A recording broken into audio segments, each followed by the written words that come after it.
നമസ്കാരം. Goodness news ഈവനിംഗിലേക്ക് സ്വാഗതം. പ്രധാന വാർത്തകൾ. വോട്ടിംഗ് യന്ത്രങ്ങളുടെ പ്രവർത്തനത്തിൽ സംശയം. ബാലറ്റ് പേപ്പർ തിരികെ കൊണ്ടുവരണമെന്ന ആവശ്യവുമായി ഇന്ത്യ മുന്നണി. ക്രിമിനൽ നിയമങ്ങൾ ഉടച്ചുവാർക്കാനുള്ള നിർണായക ബില്ലുകൾ ലോക്സഭയിൽ. നടപടി പ്രതിപക്ഷത്തിന്റെ അസാന്നിധ്യത്തിൽ. കോവിഡ് രോഗികളുടെ എണ്ണം ഉയരുന്ന സാഹചര്യത്തിൽ സംസ്ഥാനത്ത് നിരീക്ഷണം ശക്തമാക്കുന്നു. ആശുപത്രിയിൽ മാസ്ക് നിർബന്ധം. തെക്കൻ തമിഴ്നാട്ടിലെ പ്രളയത്തിൽ മരണസംഖ്യ 10 ഉയർന്നു. തിരുനെൽവേലി തിരുച്ചെന്തൂർ റൂട്ടിൽ ട്രെയിൻ ഗതാഗതം പുനഃസ്ഥാപിക്കാനായിട്ടില്ല. പുതിയ സാങ്കേതിക വിദ്യയിൽ അതീവ ജാഗ്രത പാലിക്കണം. ഡീഫേക്കിൽ മുന്നറിയിപ്പുമായി പ്രധാനമന്ത്രി നരേന്ദ്രമോദി. വാർത്തകൾ വിശദമായി. വോട്ടിംഗ് യന്ത്രങ്ങളുടെ പ്രവർത്തനത്തിൽ സംശയം. ബാലറ്റ് പേപ്പർ തിരികെ കൊണ്ടുവരണമെന്ന ആവശ്യവുമായി ഇന്ത്യ മുന്നണി. ഇലക്ട്രോണിക് വോട്ടിംഗ് യന്ത്രങ്ങളുടെ രൂപകൽപ്പനയും പ്രവർത്തനവും ചോദ്യം ചെയ്ത് തെരഞ്ഞെടുപ്പ് കമ്മീഷന് സമർപ്പിക്കുന്നതിനുള്ള നിവേദനത്തിൽ ഇന്ത്യ മുന്നണിക്ക് സമവായം. ചൊവ്വാഴ്ച നടന്ന യോഗത്തിൽ ഇത് സംബന്ധിച്ച പ്രമേയത്തിന് അംഗീകാരം നൽകി. നിവേദനം ഉടനെ തെരഞ്ഞെടുപ്പ് കമ്മീഷന് സമർപ്പിക്കും. ഇലക്ട്രോണിക് വോട്ടിംഗ് യന്ത്രങ്ങളുടെ പ്രവർത്തനത്തിൽ നിരവധി സംശയങ്ങൾ ഉയരുന്നുണ്ട്. വിദഗ്ധരും പ്രൊഫഷണലുകളും ഇക്കാര്യം നേരത്തെ ചൂണ്ടിക്കാണിച്ചതാണ്. ബാലറ്റ് പേപ്പർ തിരികെ കൊണ്ടുവരണമെന്ന ആവശ്യം ശക്തമാണെന്നും നിവേദനത്തിൽ പറയുന്നു. വോട്ട് രേഖപ്പെടുത്തുമ്പോൾ ലഭിക്കുന്ന VVPAT സ്ലിപ്പ് പെട്ടിയിൽ തന്നെ വീഴുന്നതിന് പകരം അത് സമ്മതിദായകന് കൈമാറിയ ശേഷം പ്രത്യേകം സ്ഥാപിച്ച ബാലറ്റ് പെട്ടിയിലേക്ക് പ്രസ്തുത വ്യക്തി തന്നെ നിക്ഷേപിക്കുന്ന തരത്തിൽ മാറ്റം കൊണ്ടുവരണമെന്നും മുന്നണി ആവശ്യപ്പെട്ടു. വോട്ട് രേഖപ്പെടുത്തിയ സ്ഥാനാർത്ഥിക്ക് തന്നെയാണ് ലഭിച്ചതെന്ന് വോട്ടർമാരെ ബോധ്യപ്പെടുത്താൻ ഇത് സഹായിക്കും. ഇത്തരത്തിൽ സമ്മതിദായകർ പെട്ടിയിൽ നിക്ഷേപിച്ച സ്ലിപ്പുകൾ പൂർണ്ണമായും എണ്ണണമെന്നും ഇന്ത്യ മുന്നണി നിവേദനത്തിൽ ആവശ്യപ്പെടുന്നുണ്ട്. ഖാർഗെയെ ഇന്ത്യയുടെ പ്രധാനമന്ത്രി സ്ഥാനാർത്ഥിയായി നിർദ്ദേശിച്ച മമത. അപ്രതീക്ഷിത നീക്കത്തിന് വൻ പിന്തുണ. പ്രതിപക്ഷ ഇന്ത്യ മുന്നണിയുടെ പ്രധാനമന്ത്രി സ്ഥാനാർത്ഥിയായി കോൺഗ്രസ് ദേശീയ അധ്യക്ഷൻ മല്ലികാർജുൻ ഖാർഗെയുടെ പേര് നിർദ്ദേശിച്ച് ബംഗാൾ മുഖ്യമന്ത്രിയും തൃണമൂൽ കോൺഗ്രസ് മേധാവിയുമായ മമതാ ബാനർജി. 2024 ലോക്സഭാ തെരഞ്ഞെടുപ്പിന് ശേഷം പ്രധാനമന്ത്രിയെ തീരുമാനിക്കുമെന്ന് കഴിഞ്ഞ ദിവസം പറഞ്ഞ മമത ഏവരെയും ഞെട്ടിച്ചാണ് ഖാർഗെയുടെ പേര് മുന്നോട്ട് വെച്ചത്. പ്രതിപക്ഷത്തെ പ്രമുഖ ദളിത് മുഖമായ ഖാർഗെയ്ക്ക് യോഗത്തിൽ വ്യാപക പിന്തുണയും ലഭിച്ചുവെന്നാണ് റിപ്പോർട്ട്.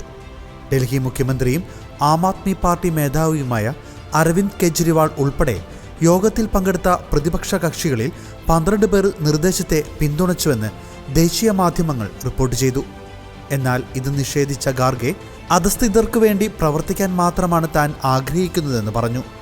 2024 ലോക്സഭാ തെരഞ്ഞെടുപ്പിലേക്കുള്ള സീറ്റ് വിഭജനം, സംയുക്ത പ്രചാരണത്തിന്റെ രൂപരേഖ, തെരഞ്ഞെടുപ്പിൽ BJPയെ നേരിടാനുള്ള തന്ത്രം എന്നിവ ഉൾപ്പെടെ വിവിധ വിഷയങ്ങൾ ചർച്ച ചെയ്യാനാണ് ഇന്ത്യ മുന്നണി യോഗം ചേർന്നത്. മുന്നണിയുടെ 4ാമത്തെ യോഗമാണിത്. ലോക്സഭാ തെരഞ്ഞെടുപ്പിനുള്ള സംയുക്ത പ്രചാരണം ജനുവരി 30 ആരംഭിക്കുമെന്നാണ് റിപ്പോർട്ട്. കഴിഞ്ഞ രാഷ്ട്രപതി തെരഞ്ഞെടുപ്പുകളിൽ പട്ടികജാതി പട്ടികവർഗത്തിൽ നിന്നുള്ള രാംനാഥ് കോവിന്ദിനും ദ്രൗപദി മുർമുവിനും എതിരെ സ്ഥാനാർത്ഥിയെ നിർത്തിയതിന് ഭരണകക്ഷിയായ BJPയിൽ നിന്ന് പ്രതിപക്ഷം രൂക്ഷമായ വിമർശനം നേരിട്ടിരുന്നു. കോൺഗ്രസും മറ്റ് പാർട്ടികളും ദളിതർക്കും ആദിവാസികൾക്കും എതിരാണെന്നാണ് BJP ആരോപിച്ചത്. ഇതിനെ മറികടക്കാനാണ് ഖാർഗെയെ കൊണ്ടുവരുന്നതെന്നാണ് നിഗമനം. ക്രിമിനൽ നിയമങ്ങൾ ഉടച്ചുവാർക്കാനുള്ള നിർണായക ബില്ലുകൾ ലോക്സഭയിൽ. പ്രതിപക്ഷമില്ലാതെ നടപടി. പ്രതിപക്ഷത്തിന്റെ അസാന്നിധ്യത്തിൽ ക്രിമിനൽ നിയമങ്ങൾ ഉടച്ചുവാർക്കാനുള്ള നിർണായക ബില്ലുകൾ ലോക്സഭ പരിഗണനയ്ക്കെടുത്തു. കേന്ദ്ര ആഭ്യന്തരമന്ത്രി അമിത്ഷായാണ് ബില്ലുകൾ അവതരിപ്പിച്ചത്. IPC, CRPC, ഇന്ത്യൻ തെളിവ് നിയമം എന്നിവ പരിഷ്കരിക്കാനുള്ളതാണ് ബില്ലുകൾ. ഭാരതീയ ന്യായ സംഹിത, ഭാരതീയ നാഗരിക് സുരക്ഷാ സംഹിത, ഭാരതീയ സാക്ഷ്യ അധിനിയം എന്നീ ബില്ലുകളാണ് പരിഗണനയ്ക്കെടുത്തത്. കഴിഞ്ഞ സമ്മേളനത്തിൽ 3 ബില്ലുകളും അവതരിപ്പിച്ചിരുന്നെങ്കിലും അവ പിന്നീട് സ്റ്റാൻഡിംഗ് കമ്മിറ്റിക്ക് വിട്ടിരുന്നു. സ്റ്റാൻഡിംഗ് കമ്മിറ്റിയുടെ നിർദ്ദേശങ്ങൾ കൂടി ഉൾപ്പെടുത്തി പരിഷ്കരിച്ച ബില്ലുകളാണ് ലോക്സഭ പരിഗണനയ്ക്കെടുത്തത്. ബില്ലുകൾക്ക് ഹിന്ദി പേരുകൾ നൽകിയത് നേരത്തെ വിവാദമായി. ഒരേ സമയം ഹിന്ദി പേരും ഇംഗ്ലീഷ് പേരും നൽകണമെന്ന് ആവശ്യമുയർന്നിരുന്നു. എന്നാൽ ഇക്കാര്യം അംഗീകരിക്കാതെയാണ് ബില്ലുകൾ ലോക്സഭയുടെ പരിഗണനയ്ക്ക് വന്നത്. ആകെ 95 MPമാരെയാണ് ലോക്സഭയിൽ നിന്ന് സസ്പെൻഡ് ചെയ്തിരിക്കുന്നത്. പാർലമെന്റിൽ നിന്ന് ചൊവ്വാഴ്ച 49 പ്രതിപക്ഷ MPമാരെയും കഴിഞ്ഞ ദിവസം 78 MPമാരെയും സസ്പെൻഡ് ചെയ്തിരുന്നു. ആകെ 141 പ്രതിപക്ഷ MPമാരെയാണ് ഇതുവരെ സസ്പെൻഡ് ചെയ്തത്. പാർലമെന്റിലെ പുകയാക്രമണത്തെക്കുറിച്ച് ആഭ്യന്തരമന്ത്രി അമിത്ഷാ സഭയിൽ പ്രസ്താവന നടത്തണമെന്നാവശ്യപ്പെട്ട് ഇരുസഭകളിലും പ്രതിഷേധിച്ചതിനെ തുടർന്നായിരുന്നു നടപടി. 5 മാസമായി പെൻഷനില്ല. മരുന്നുൾപ്പെടെ വാങ്ങാൻ ബുദ്ധിമുട്ട്. ഹൈക്കോടതിയിൽ ഹർജിയുമായി മറിയക്കുട്ടി. ക്ഷേമ പെൻഷൻ കിട്ടാത്തതിനെ തുടർന്ന് ഭിക്ഷയാചിക്കാൻ മൺചട്ടിയുമായി ഇറങ്ങി ശ്രദ്ധ നേടിയ 87-കാരി ഇടുക്കി 200 ഏക്കർ സ്വദേശിനി മറിയക്കുട്ടി ഹൈക്കോടതിയിൽ ഹർജി നൽകി. 5 മാസമായി വിധവാ പെൻഷൻ ലഭിക്കുന്നില്ലെന്ന് ചൂണ്ടിക്കാട്ടിയാണ് ഹർജി.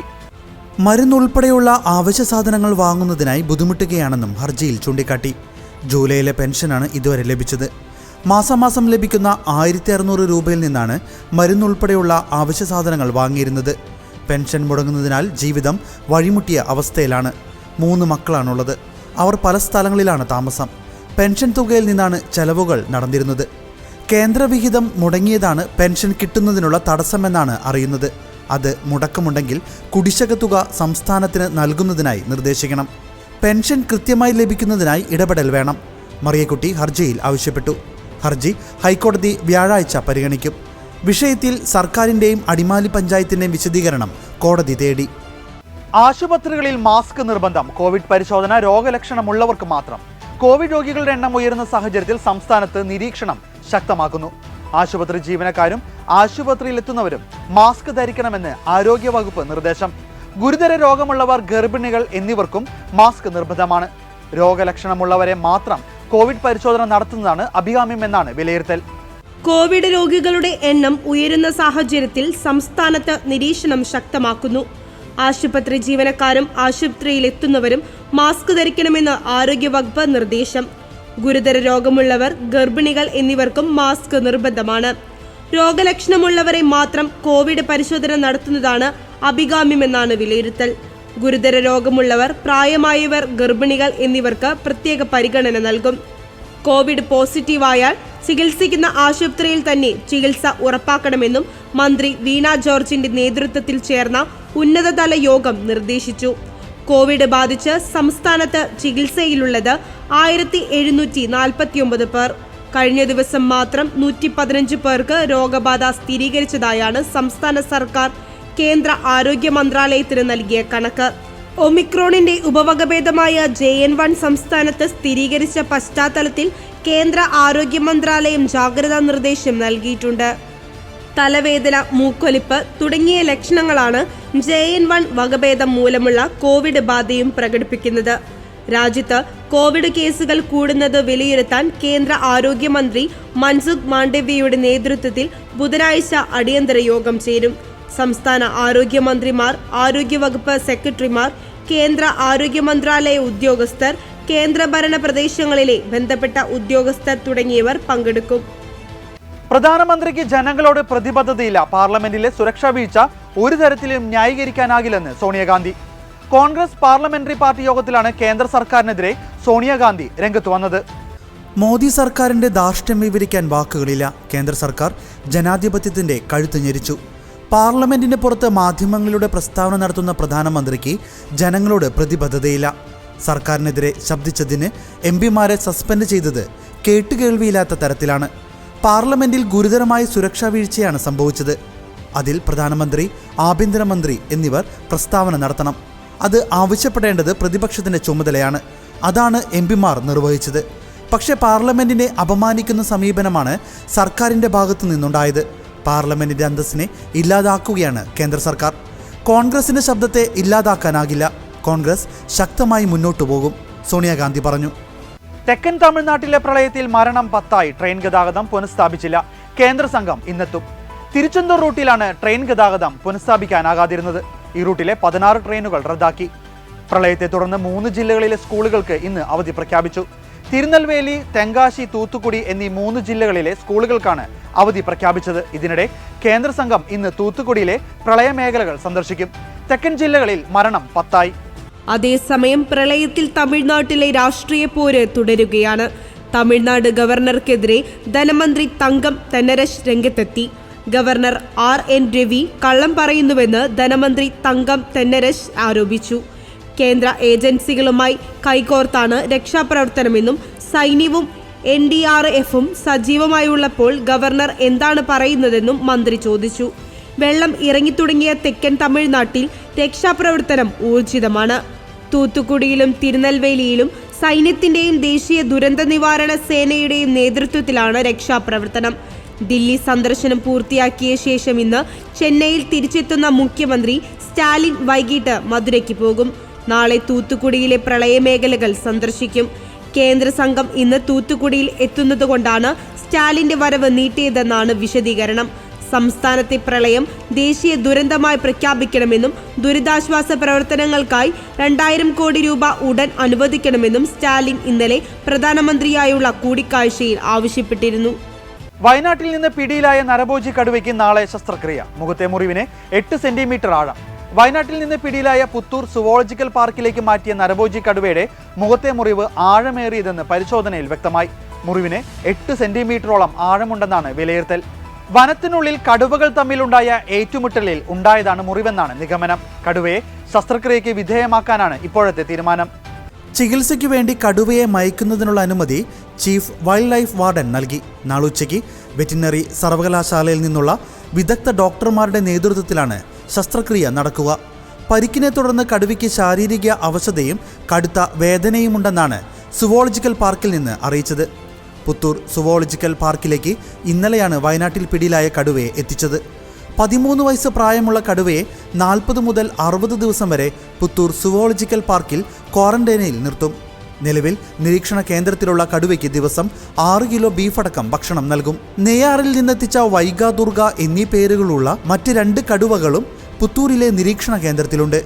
ഒരേക്കറോളം പരന്നുകിടക്കുന്ന തുറസായ സ്ഥലമാണ് കടുവകൾക്കായി ഒരുക്കിയിട്ടുള്ളത്. പുതിയ സാങ്കേതിക വിദ്യയിൽ അതീവ ജാഗ്രത പാലിക്കണം. ഡീപ് ഫേക്ക് വീഡിയോകളിൽ മുന്നറിയിപ്പുമായി പ്രധാനമന്ത്രി നരേന്ദ്രമോദി. പുതിയ സാങ്കേതിക വിദ്യയിൽ ജനങ്ങൾ അതീവ ജാഗ്രത പാലിക്കണമെന്ന് മുന്നറിയിപ്പ് നൽകിയ പ്രധാനമന്ത്രി ആർട്ടിഫിഷ്യൽ ഇന്റലിജൻസ് ഉപയോഗിച്ചുള്ള വീഡിയോകളും ചിത്രങ്ങളും യഥാർത്ഥമാണെന്ന് തോന്നിപ്പിക്കുമെന്നും വ്യക്തമാക്കി. സ്മാർട്ട് ഇന്ത്യ ഹാക്കത്തോണിന്റെ ഗ്രാൻഡ് ഫിനാലെയിൽ വിദ്യാർത്ഥികളുമായി സംവദിക്കുകയായിരുന്നു അദ്ദേഹം.